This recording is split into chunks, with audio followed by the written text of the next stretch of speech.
TV. And you'll see I'm not alone in the studio today. I always like having friends and family in the studio. She's not family, but she'll be a friend. Miss Naomi Taylor, she has been named the 2023 Mississippi Songwriter of the Year, and she's here to celebrate and tell us a little bit more. So welcome, Naomi. Thank you. I don't think you're family, but you know what? In Mississippi, we could easily be distant cousins and not even know it. Okay, so you were recently. How long ago was it that you got named the 2023 Mississippi Songwriter of the Year? I believe it was 2 weeks ago, but also time is absolutely so a few weeks ago. Okay, so tell us how this all worked. Where were you at? What contest was it?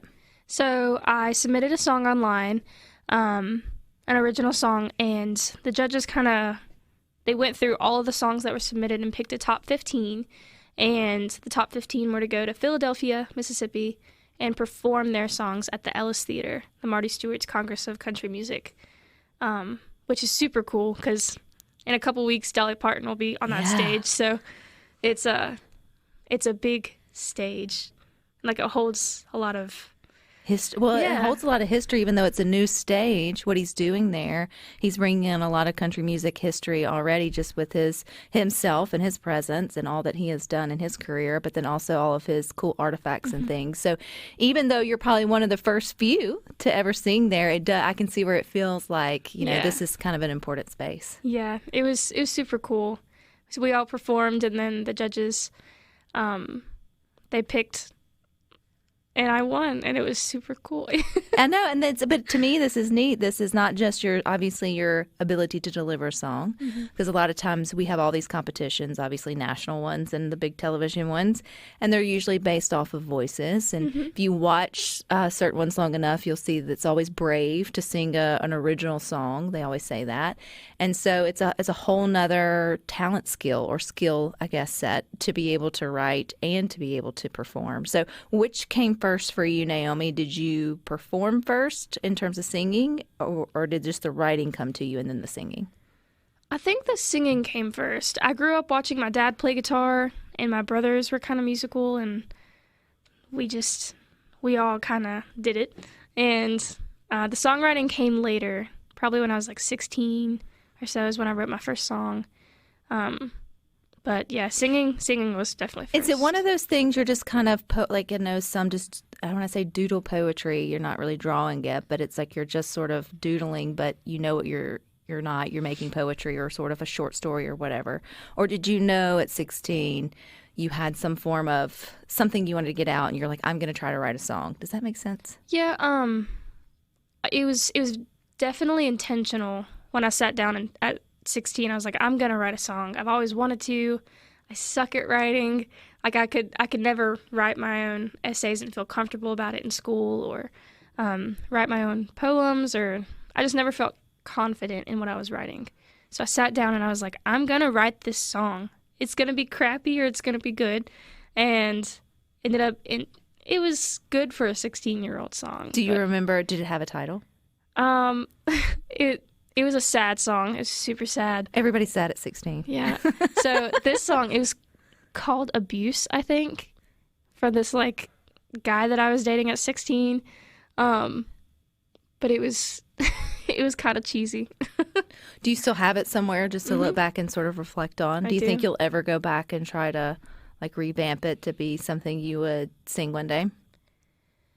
If I wrote all completely new lyrics, maybe, because they were so the writing style has changed dramatically since I've grown up, but probably not. No. That's okay, but that sometimes just having and knowing where you came from. The point is you had the want and the desire, and you completed that task at 16, and then now look, you're our songwriter of the year. You wrote a song called Roots, so hopefully less sad, but I don't know, I haven't heard it. So what was the inspiration for your song Roots? So I write a lot of indie rock music, and when you're in the South, especially in Mississippi, if you're not country or Southern rock, you're not really looked at as much. Country and Southern rock is the primary music genres of the South that people give credit to. So I competed last year in the competition and lost. I didn't win, didn't place. So I went home and I sat down in my apartment in Jackson and I just was like, I'm going to write a Southern rock song, and it's going to be super, like, simple, free type of, just like a, I don't know if I can cuss on here, but No. Okay. Cool. Okay. Thank you. Super But we take all the around the edges. bold. Yeah, bold. Yeah, there we go. Yeah. So I just sat down and I wrote it, and it's super simple. It's just about being from Mississippi and being and traveling and not really giving a care. And it made me so mad. I sent it to my producer and my dad and my some other, like, my mentor, and they were all like, "This is your best song." And I was like, this is not the type of music that I normally write. And it made me a little bit mad because all my other music gets looked over, but that song that I wasn't really trying on, everybody freaked out about it. So it's good, but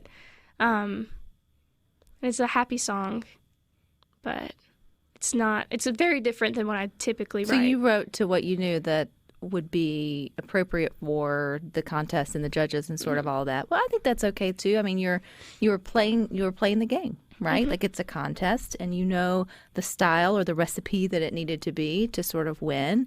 You wouldn't bring chicken to a beef fight. So, Yeah. I mean, to a beef contest. So that way, but I can see where, and probably a lot of artists probably feel that way, where you want to have your own creative or individual sort of sound or music, but then it's getting squashed out by what it feels like is sort of popular. So when you got the chance, though, to go and sort of sing it or sing the song, what was it like watching the positive reactions, even if it's not the flavor that you enjoy, but still knowing that your work sort of moved judges? Yeah, it was very cool because regardless if it was my primary genre or my regular sound, it's still me that wrote it. It's still my story, my words, my playing, my singing. So when I played it, I still felt like myself. I didn't feel like I was putting on a mask just to please others, but it was so cool because people were laughing, people were smiling, and people really enjoyed it. Is that song recorded where people can hear it? It's in the process. I'm recording a full-length album right now, and it's on it, but it's not released yet. So Not yet. Not anyway. yet. Yes. Then, so with the, I guess, designation of Songwriter of the Year, what happens next? Did you get a crown? I mean, I did get a trophy, and I got a recording contract. Not a contract, but a scholarship is what they called it. So they give me money to give to a studio of my choice to record that song or to record any song. And then I get a free music video from Mississippi State, their department of, like, video kids, students. That's cool. So Videography? Would Yeah, that be videography. Probably Yeah. the word that we're all looking for. Oh, that's neat, though, that they sort of parse together other, I guess, outlets here in Mississippi to be able to provide you with this opportunity to have something completely and published. Will this be your first full album? yes. It's been completely released. But you have been playing and doing singing and performing for a while. How long have you been doing that? I've been singing my whole life. I've been performing live since I was about 15 or 16. I used to live in Lucedale, where I'm from, and I would sing at the county fair and, like, festivals and like small town festivals. And then I moved to college, and then now I'm full-time singing, playing all over that I can, anywhere that I can. Which we've learned a lot here on Good Things about. It's a whole nother world when it comes to being an indie artist. Mm-hmm. It's almost like, well, all artists are small business owners, but the indie music artist really kind of is, because you are selling a product just like if it was T-shirts or a service or sort of whatever else. And if people don't buy into it, just like if they didn't come to your storefront and buy a T-shirt from you, then you're not able to succeed in your industry of choice. But you are going to succeed. And we've got more with Naomi Taylor. She is your 2023 Mississippi Songwriter of the Year-thon. We're going to continue our conversation now with Miss Naomi Taylor. She is your 2023 Mississippi Songwriter of the Year. Does you get tired of hearing that, Naomi? I don't think so. No, Yeah, you do for no. at least for. Do you at least get to go back next year and like pass the baton, even though they didn't give Yes. you a crown? I know it's not a pageant, but still, I feel like that you need to pass on as your reign from 23 to 24, or maybe you get to go for it again. Would you get to go for it again? Could you do that? I know they say you cannot compete. Consecutive years. Yeah, if you win, you cannot compete the next year. But I will get to go next year and perform and kind of just explain what's happened in the last year and where I was and where I am now and pass the baton. You like are said. part of you, which was only a couple of weeks ago, was you're getting the opportunity to record your song Roots, which won you the title, and then also the music video and all of that. When do you feel like all that will be like released and done? That takes time, so it's not like you can snap your fingers and do that. When do you feel like all of that will be released into the universe?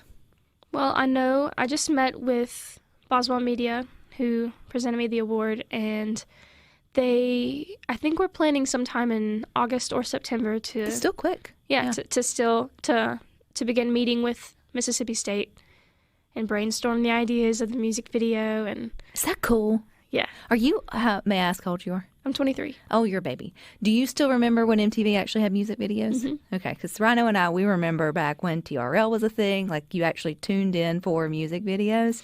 So I feel like there's two types of performers, right? I mean, yes, you're a musician, but then there's another thing to like have the whole video aspect of it. Yeah. Are you nervous or excited? I'm excited. I'm nervous to see what everybody comes up with because I'll meet with the students and they'll just start throwing their ideas. And I'll throw my ideas, and we have to, like, come up with these crazy ideas for this music video, which is going to be really fun because I love working with other artists and how they get to portray their art through my art, which is a cool little aspect. Never thought of music videos sort of that way, but you're right. You have the videographer, you have the director, you have the set person, sort of all of that. So it's a lot of mediums working to one, which is just sort of dancing around your what your roots, your songs. So I think that's cool. Okay, your influences. You mentioned that your dad and your brothers, you guys were a musical family. Picked up the guitar from them. What was playing? What were you learning your first guitar, I guess, strings or songs to? Yeah. The first song that I ever learned on guitar was All I Can Do Is Write About It in a Song by Leonard Skinner. And my dad taught it to me. It only had 3 chords in it, so that was my first song. But grew up on Stevie Ray Vaughan, Tab Benoit, all of like your classic country hits and stuff. But now that I'm older, like my songwriting, all my influences now are like Paramore and the band Camino and other indie artists that are on the bigger side as well. For those that, I think of it in terms of you have domestic beer and then you have craft beer, right? You have like your domestic music and then you have your craft, which would be your indie. And those that are just always going to the radio or whatever they may be for that domestic, whatever's just coming out of the top 20, or I don't know if they still do that. But they're missing out on all the different flavors or interesting characters in the craft beer section. How do you encourage folks to dabble into indie artists, even if they align with maybe the genre that they like, but sort of see what else is out there? I would definitely suggest going to your local shows. If you see a touring band coming through or a band that you've never heard of, go see them, because that might be your favorite band that you've heard, but you'll never know if you don't listen to them. Just going out and supporting them, whether or not you've heard of them or not, whether or not you typically would listen to them on your Saturday morning or not.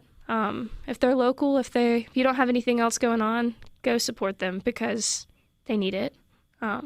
Yeah, and you never know. They may be the next big thing, Yeah. or they may enjoy carrying on sort of that indie sort of track, and it's a different way. It's a different kind of lifestyle. It's a different kind of art. You get to be a little bit more in control of your creativity, if I'm correct. And we're learning here on Good Things with all of our indie artists who come through, Naomi. And you are, not using the word touring, but you are busy with a lot of shows. Where can people start to find you? Well, I have my solo acoustic shows that I play locally to pay my bills and just to connect with the community, the local community. But I'll be playing at Crab Seafood Shack in Ridgeland, Sunset Grill in Brandon, and Shaggy's on the Res, Martin's downtown. I'll be playing those in July, and I have that posted on my Facebook with all my dates and stuff. And then in August, I'll be playing Howlin' Mouse with my full band, and also we'll be playing the Red Brick Roads Festival in Clinton with my full band, so I'm super excited. That is exciting. What's the difference for you when you get to play with your full band versus acoustic? Which is more, I don't know, you tell me the difference. Well, I know the difference musically, but from your perspective, which is, I guess, scarier or, I guess, more exciting? Well, they're different. Definitely more exciting. When I'm doing solo acoustic, I'd say restaurants and bars and just your typical live music venues around town, nobody really wants to hear your original music. They just want to hear Sweet Child of Mine, Brown Eyed Girl, whatever they can sing along to while they eat, and that's fine. So it's more of like a work right at that point. Mm-hmm. It pays my bills. I get to still sing and play and practice, but I'm mainly doing covers at those gigs. But say my original music showcases or my full band gigs, we play a lot of original music, and it's so much more exciting, so much more. Yeah, because then you get to see the audience respond to something that you have created. Does your band have a name? No. We're just going as Naomi Taylor right now because it's all my music, and it's already released under my name, so... That's okay, Naomi Taylor. Well. I was trying to think, who's got that? Brandy. Well, no, is it Brandy? Carlisle. Oh, yeah. Yeah, so she kind of already started that, so you can sort of take that over for sure. Where can people connect with you if they aren't in the metro area, if they're outside of here, if they want to hear your music or see what you're up to or follow you at all, Naomi? How do they do that? You can look Naomi Taylor up on Facebook, on YouTube, Instagram. I have a website, naomitaylormusic.com, and it has all of my music video. It has a mailing list, has everything, photos, press articles, everything that you can keep up with. That's on the website. My music's everywhere. Amazon, YouTube, Spotify, Apple, any streaming service. So Roots will be your first, I guess, published album, or will be on your first published album, but you have a lot of other works already out there for people to be able to support and listen. Yes. Right. I released my first debut EP. It was a 4-song EP that I recorded at Crown Studio in Jackson. I released that a couple years ago, and it's more acoustic indie folk type sound. And then now that I'm getting more into my full band album, it's more like rock, some southern rock, some funk, a little bit of everything, but it's definitely a developed sound. I'm super excited. But yes, I have music. I have a 4-song EP, and I have a couple singles that are released. If music wouldn't have worked out for you, what would you have grown up to be? My childhood dream was an archaeologist. We went a really different direction. Yes, I love archaeology, mineralogy. I still even study it sometimes just on my free time. It's so interesting to me. But then I graduated college with an accounting degree. So, well, you got all kinds of different things on your plate, Naomi, but I think you following your passion is going to turn out just fine for you. So congratulations again. Appreciate your time. And last time, that one website for your music. naomitaylormusic.com. All righty, you guys stick with us. We got more for you.